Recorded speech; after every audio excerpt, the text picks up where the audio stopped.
Fala meus amigos, estamos começando aqui mais um vídeo do canal e o tema do vídeo de hoje é essa discussão sobre os videogames, né? Os videogames são violentos ou não? Eles estimulam a violência ou não?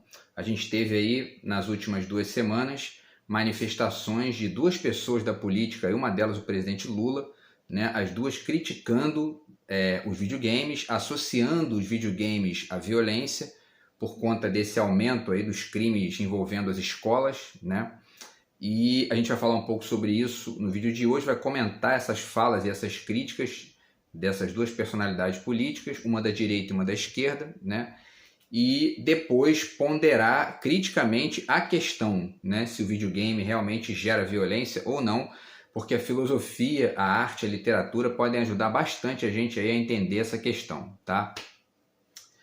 Então já vamos comentando, né, essas falas, né, dos políticos. O primeiro deles foi o tal do Zé Trovão, que é um deputado do PL, é um sujeito nitidamente conservador ali, né, mais dessa bancada conservadora, anda com um chapéuzinho de vaqueiro e tal, enfim, uma figura aí meio bolsonarista, né?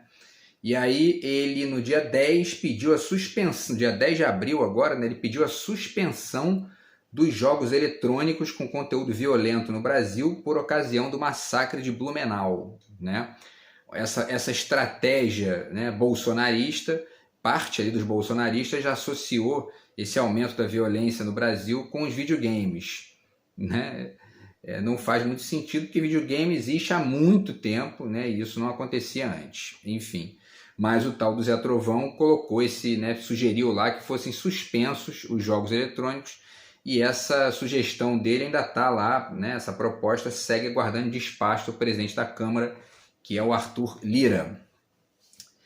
E aí, no dia 18, foi a vez do Lula, que surpreendentemente tomou a mesma posição do Zé Trovão, né? A gente até espera um comentário desse tipo de uma figura como Zé Trovão, Bolsonaro e tal. Agora, o Lula foi estranho, né? Pô, surpreendeu o Lula tomar uma atitude mais conservadora como essa. Mas enfim, né? O Lula disse o seguinte, que os jogos eletrônicos seriam um dos fatores que aumentam os ataques violentos às escolas, né?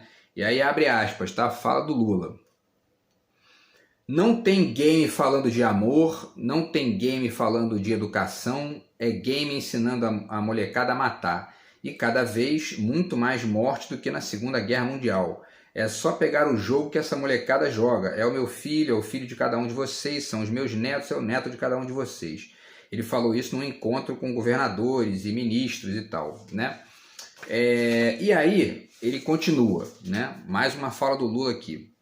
Eu duvido que tenha um moleque de 8 anos, de 9 anos, 10, 12 anos que não esteja habituado a passar grande parte do tempo jogando essas porcarias, né? Ele chama de porcarias.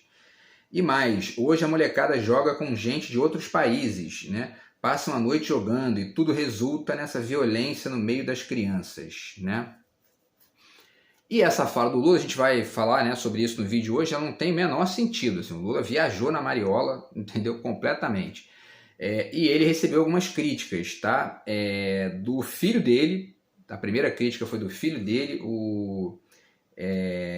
eu não anotei o nome do filho dele aqui, depois eu vou pegar, tá, o nome do filho dele que publicou esse Twitter, mas enfim, ele disse o seguinte, ó, meu pai viu os filhos e os netos crescerem jogando videogame, ele sabe que isso não nos tornou violentos, ele fez uma declaração sobre um assunto polêmico ao vivo e acabou generalizando.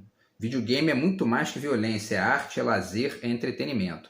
E a gente vai ver que videogame é também violência, tá? Existe um aspecto muito sutil sobre essa relação do videogame com a violência e de outras coisas com a violência que a filosofia ajuda a entender, ajuda a pensar melhor, tá? A gente vai falar disso aqui até o final do vídeo. Mas essa foi a declaração do filho do Lula já fazendo uma certa crítica a ele, ponderando ali, né, um senão à fala do Lula. E o Lula recebeu também críticas de mais, pelo menos aqui, de mais duas pessoas importantes aqui, do Felipe Neto, que é o youtuber, né, que também, enfim, ficou famoso aí por jogos, né, no YouTube e tal. E o Felipe Neto fez um Twitter dizendo, ó, o Lula está errado, essa análise é rasa, ultrapassada e não reflete a realidade. mais um erro grotesco na comunicação do presidente, né?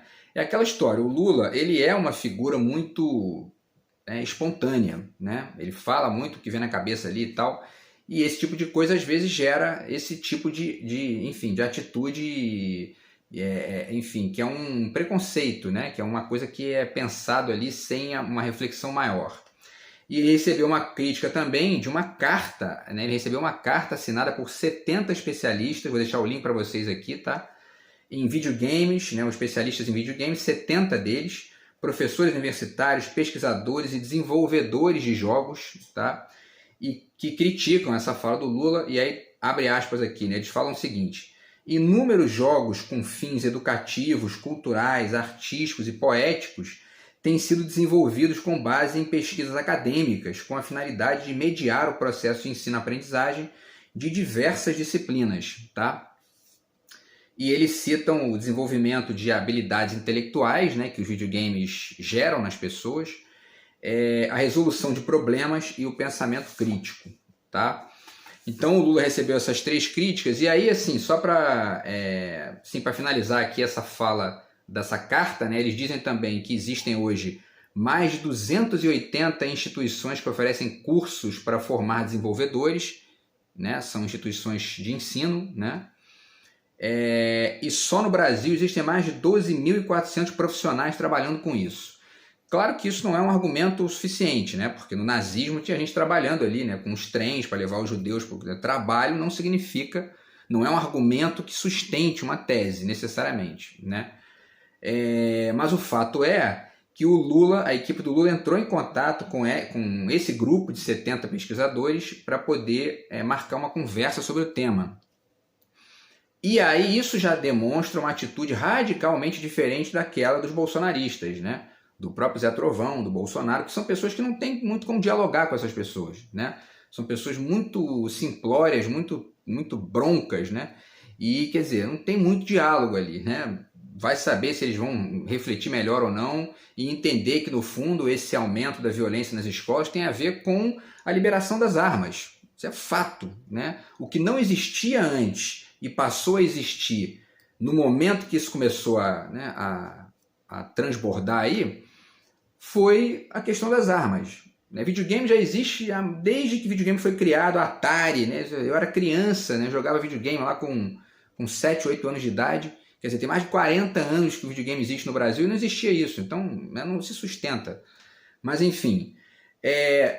E aí, essa questão do Lula, né, e do Zé Trovão, mas mais especificamente do Lula, né, chama atenção para um ponto, tá, que é interessante aqui pensar para poder ajudar a refletir de maneira mais complexa essa questão. Os videogames geram violência ou não? Tá? A minha visão é a de que não geram violência, não faz o menor sentido isso. E o princípio que rege essa visão é um princípio da filosofia. Tá? A gente vai tentar entender aqui um pouco o que eu quero dizer. O Aristóteles, tá, tem esse trabalho aqui, que é a Poética, tá? Está publicado aqui no Brasil em várias editoras, dentre as quais essa aqui, que é a Cultrix. Tá?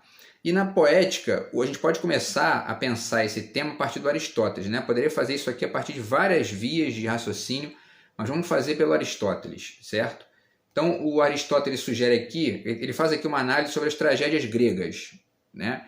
Então, ele pega, por exemplo, a ideia de catarse, que está na página 24, ele cita, né, na página 24 a catarse, vamos até ler aqui, tá? E aí ele fala sobre a tragédia, que é a representação de uma ação grave e tudo mais, e ela visa inspirar pena e temor e operar a catarse própria dessas emoções. Tá? E o que seria essa catarse?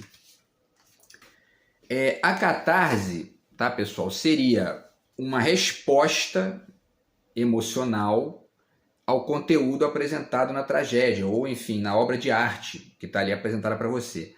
Esse conceito que o Aristóteles trabalhou pensando a tragédia grega, que eram peças de teatro, ele serve para analisar uma série de outras peças artísticas e de entretenimento também. Né? Então, por exemplo, o cinema, né? E aí a gente tem aqui uma análise muito interessante disso da Ana Maria Baiana nesse livro aqui, Como Ver um Filme. Ela fala do conceito de catarse do Aristóteles, tá? Cito inclusive para vocês aqui, ó, tá na página 143, quando ela fala do drama, que é um dos gêneros do cinema, né? E ela diz: o drama filmado é uma das respostas à nossa fome ancestral por catarse. Queremos, precisamos ver o pior que acontece aos outros para termos algum conforto, tanto na humanidade compartilhada quanto no saldo final do inventário de tormentos e perdas. E ela segue falando aqui sobre a estrutura do drama no cinema, né? E aí ela fala sobre algumas coisas que já ajudam a gente a pensar o videogame, tá? Porque ela fala da estrutura da tragédia, do drama, né? E aí fala que tem a questão da superação.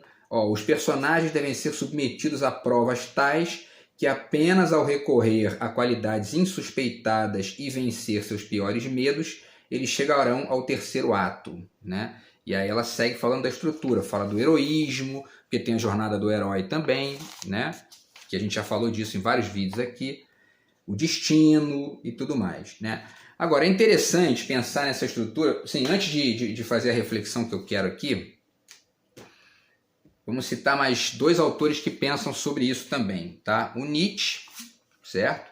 Que tem esses dois trabalhos aqui, a Introdução à Tragédia Grega, né? Aliás, a Introdução à Tragédia de Sófocles, que é um dos autores das tragédias gregas, tá?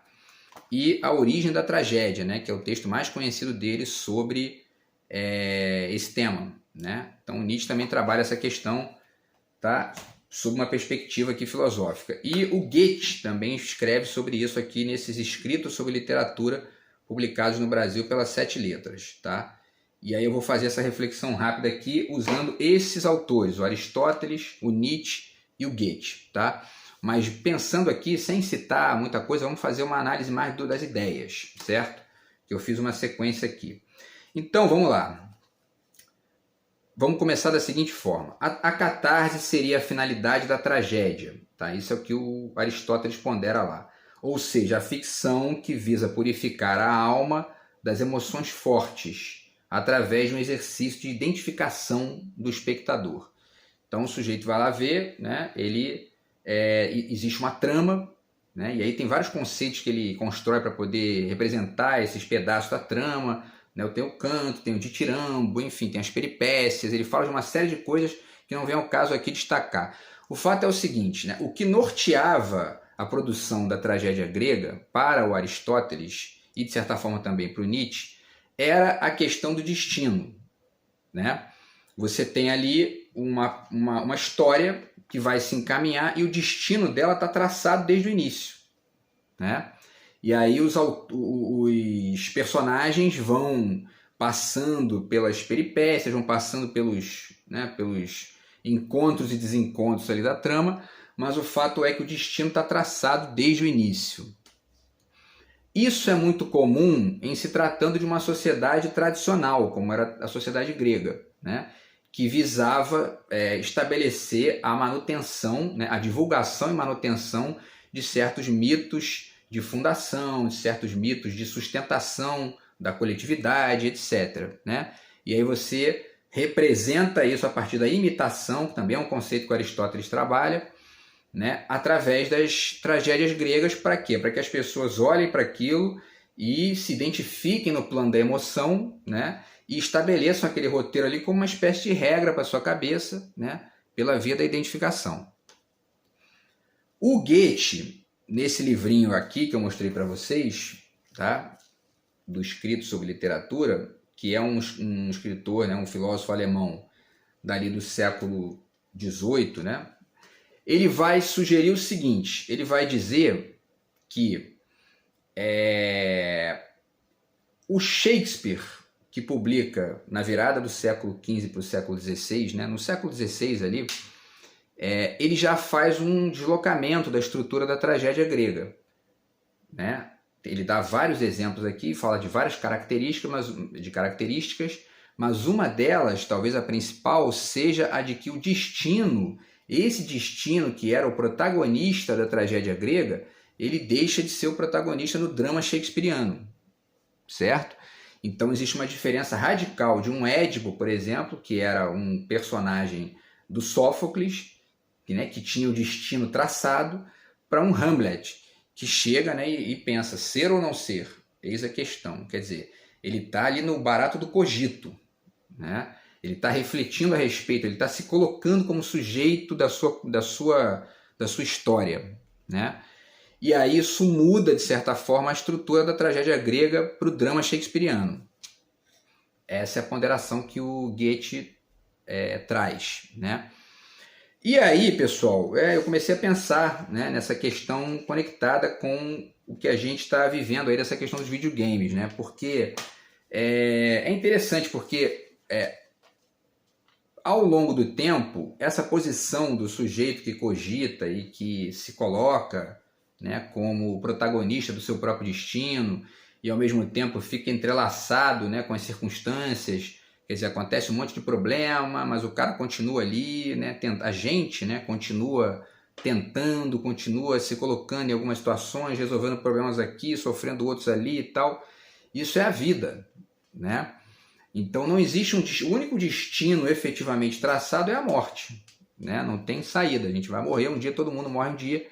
Agora, e olha que tem gente que constrói também narrativas para poder deslocar isso, né? Que não, tem vida depois da morte e tal, né? Porque são as estratégias de se colocar como sujeito da sua história. Isso é uma característica típica, né, de uma sociedade como a nossa, pós-shakespeariana, vamos dizer assim, né? E isso se manifesta nos videogames de uma maneira muito interessante. Por quê? Porque ao contrário do que o Lula disse e do que o Zé Trovão acha, né, o Lula parece que já reviu a situação, a visão dele, o Zé Trovão não. Ao contrário, existe uma quantidade gigantesca de jogos de videogame que representam essa estrutura do drama, né? Ponderada aqui pela Ana Maria Baiani, por vários outros autores, né? Então, quer dizer, o Mario Bros, por exemplo, né, que é um dos jogos mais famosos da história dos videogames, né?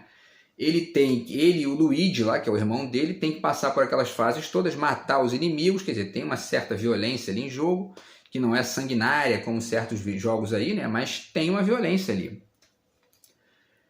E para chegar no final, no castelo, lá e salvar a donzela, né? Então essa estrutura que é a jornada do herói, né? O Mario Bros é a jornada do herói. Assim como Sonic, né? Assim como Alex Kidd, que é um jogo que eu gostava muito quando era criança, né? Alex Kidd em Miracle World, que era um jogo do Mega Drive, né? Enfim, que é a mesmíssima coisa, é um personagem que tem que matar inimigos pelo caminho para chegar no ponto final ali, resolver o problema e salvar a mocinha, ou salvar o reino, ou conquistar um novo reino, enfim, né? E essa estrutura é uma estrutura que, na cabeça, tanto de quem assiste, como se fosse um... né?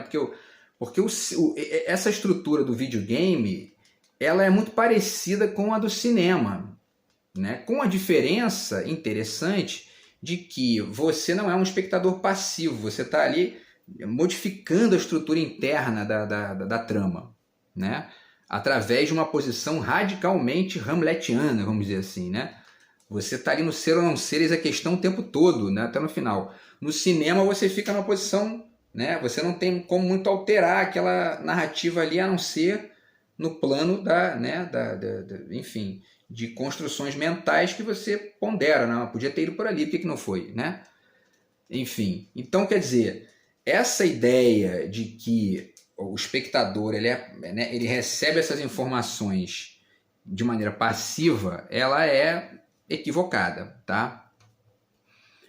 E existe também uma questão que deve ser ponderada, tá, nessa fala do Lula e também do Zé Trovão, que é a questão da identificação. Porque aí é que mora, né, a grande chave para poder deslocar essa ideia equivocada de que videogames geram violência, né? Porque não existe condição nenhuma de você controlar o processo de identificação das pessoas, né? Não tem como. As pessoas, o que você pode fazer é sugerir alternativas, né? Só na cabeça de retardados como esses que estão enchendo meu saco aqui há anos é que você tem condição de fazer um negócio desse. E aí estão atrasando a minha vida aqui há muito tempo por conta disso. Porque querem ficar ali enchendo meu saco com a babaquice nojenta deles que não me interessa e nem nunca me interessou, e eu estou tentando fugir disso de maneira pacífica há anos e não consigo. Então, assim, por quê? Porque só sendo muito estúpido para achar que você pode, né, gerar algum tipo de identificação nos outros de maneira forçada, né? Esses são os verdadeiros violentos, perigosos, né, criminosos que têm que ser punidos, né? Não os videogames. Longe disso. Por quê? Porque os processos de identificação são incontroláveis. Então, né, a não ser com violência, né? Como estão fazendo comigo aí há muito tempo. E aí, o que acontece? Você cria um jogo onde tem, né, um personagem que tem que atirar em outros, por exemplo, né, para poder salvar uma mocinha no castelo lá, ou para poder conquistar um reino. Não tem condição de você controlar o quanto que esse processo, o que vai gerar identificação na cabeça da criança, ou do adolescente, ou do adulto que está jogando, né? Se é o tiro propriamente dito, se é a meta de salvar a mocinha, né, ou a donzela, ou a princesa no castelo, se é a conquista de um outro reino, né? E essa conquista também não tem como você controlar se esse processo de identificação da conquista do reino está baseado na mera violência, né, da colonização, ou está baseado em alguma lógica de justiça que está se construindo na cabeça da pessoa ali. Não tem como controlar isso, né? O que você pode fazer é ir discutindo a questão, né, em vários níveis. E aí esse processo, como eu falei, ele não é exclusivo dos videogames, porque também tem um outro aspecto, né, um terceiro aspecto. A gente falou da catarse, né, e essa catarse ela se dá a partir de uma série, porque essa ideia aristotélica da catarse era baseada na visão grega, de um espectador passivo que recebia as informações, aceitava aquela imitação como regra e ia para casa, né? O destino manda, então eu obedeço, né? Um espectador pós-shakespeariano, ele tem uma outra perspectiva. Nós, né, contemporâneos, nos relacionamos com essas imagens, com essas ideias, com essas narrativas de uma outra forma. E aí, essa resposta que a gente pode dar, né, a uma imagem, a uma trama, ela pode vir de várias maneiras diferentes. Por exemplo, o sujeito pode assistir um filme, né, com violência, com porrada do início ao fim, tiro, matança, e pode sair dali pensando, pô, vou bater nos outros, é isso aí mesmo, né? Ou ele pode acontecer com ele uma coisa que é o seguinte, por exemplo, vamos dar um exemplo aqui, né, de catarse contemporânea, né? Ele está ali revoltado com alguém, com um coleguinha da escola, ou com, enfim, né, com um cara lá no trabalho dele que encheu o saco dele, enfim, né, com um cara na rua lá que buzinou e ficou perturbando ele no trânsito. E aí ele chega em casa, assiste, né, o Charles Bronson lá, matar 500 ali, e ele, de certa forma, olha para aqueles 500 que estão sendo mortos ali e fala, tá, isso aí, ó, tá vendo? É como se eu estivesse matando aquele cara lá, entendeu? E aí ele não mata o cara, mas ele mata por uma via indireta no filme. Percebe como tem uma questão aí de comportamento ali em jogo? Que é uma identificação, né, indireta, cruzada, né?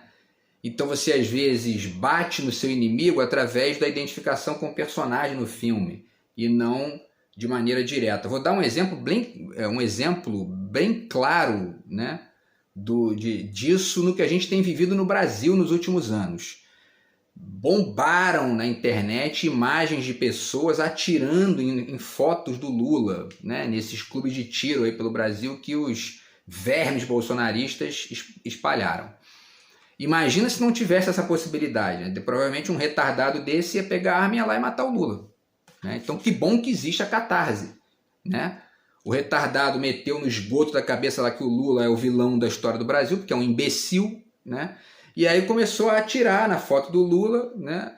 Então que bom que ele atirou na foto do Lula e não no Lula, né? Então, é isso, né? Então isso acontece, outro exemplo, o MMA, né? As lutas. O sujeito muitas vezes assiste a luta ali. Eu conheço várias pessoas que assistem luta e não são violentos, não batem em ninguém, não saem na rua batendo nos outros. E tem gente que vai para a academia, né, para fazer a luta e sai e bate nos outros na rua. Mas também tem gente que não bate. Tem gente que leva aquela coisa no nível profissional, no nível, né, de uma catarse, né? O sujeito vai ali para poder extravasar a energia e não ficar violento no dia a dia, né?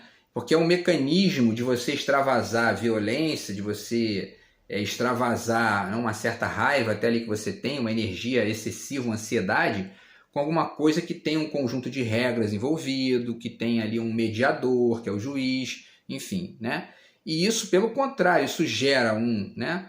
Você extravasa a energia e relaxa, pronto, né? Aí você fica, entendeu? Mais zen, mais tranquilo, e aí não bate nos outros, né? Enfim, é um correlato dessa questão dos videogames, que acontece a mesmíssima coisa, né? Dentre outros processos de identificação, você pode se identificar com um herói, pode se identificar com, enfim, né? Até com um vilão, enfim, né? Isso é incontrolável, não tem como controlar, né? E você pode exercitar esse né, extravasamento aí de energia, né? Que na verdade é um processo civilizatório, né? Que sustenta ali uma série de relações sociais mediadas por uma não violência que está, na verdade, deslocada para o jogo, ou para o filme, ou para a luta, ou para o esporte, entendeu? Então, enfim. E aí, pessoal, para finalizar, vamos às nossas dicas literárias, porque, né, isso que acontece, né, essa crítica aos videogames, ela já aconteceu, por exemplo, em relação ao rock and roll, né? O rock and roll já foi acusado várias vezes de ser um estilo musical que instiga violência, porque tem os caras batendo, né, né, aquela coisa, né, o heavy metal e tal, e isso é uma música muito violenta, as pessoas ficam violentas, e não, o cara está extravasando energia ali, eu gosto de heavy metal e não sou uma pessoa violenta, então isso não tem nada a ver, não faz sentido. E isso também a gente pode pensar, por exemplo, nos romances policiais, né, pensando na literatura, que é um tema que a gente trabalha muito aqui. Os romances policiais trazem o tempo todo histórias de assassinatos. E tem vários adeptos, várias pessoas que gostam muito de romances policiais e não saem por aí matando os outros. Enfim, deixo aqui alguns exemplos, né? Tá aqui o Simenon, a primeira investigação do Magritte, né? Tá? Aí, ó, vários exemplos aqui de, né? O Gog Magog, da Patrícia Mello, que é uma autora brasileira que trabalha com essa lógica policial de uma forma, né, bem rica, ali, bem interessante, diferente, né? Tá? Que é uma história de violência, que eu li esse livro no ano passado, que é uma história violenta, entendeu? Mas enfim, né? Você vai proibir a pessoa de escrever o livro? Não é assim que funciona, né? Outro da Patrícia Mello, Elogio da Mentira, também é um romance policial, né? Mesclado com outras coisas aqui, né? Tá aqui o Xangô do Jô Soares, né? Que também tem assassinato aqui no meio, né? Enfim, o Assassinato no Expresso do Oriente, da Agatha Christie. E a Agatha Christie, se você for ver ali, eu tenho a coleção completa aqui atrás, né? Se você for olhar, né, quase todos os livros dela tem assassinato não sei aonde, morte não sei aonde, né? Entendeu? E não é isso, pelo contrário, a Agatha Christie é uma escritora, né, amada aí por uma quantidade gigantesca de pessoas que não são violentas, pessoas da paz e tal, né? A literatura exercita também esse trabalho de catarse, né? E para finalizar, tem os romances e as histórias mais, né, quentes, envolvendo sexo e tal, envolvendo uma série de outras coisas. Tá aqui, ó, o Marquês de Sade, né? O Corno de Si Próprio, né? Essa história aqui, esse livro do Marquês de Sade. Tá? O Nelson Rodrigues, né? Tá aqui, né? Valsa número 6, certo? E um dos livros mais criticados também por essa via aí moralista, né, que é o Lolita, do Vladimir Nabokov, que é um romance fantástico no nível literário, né, na escrita. O Nabokov, para mim, é o maior escritor russo. É um romance literariamente brilhante e é muito criticado por esses mesmos moralistas que criticam videogame, enfim, né? E por último aqui o Dalton Trevisan, né, o Vampiro de Curitiba, que também é um autor que trabalha muito essa questão. Então, enfim, pessoal, para finalizar é isso. Eu acho que, né, essa ideia é totalmente equivocada. Os videogames não geram violência.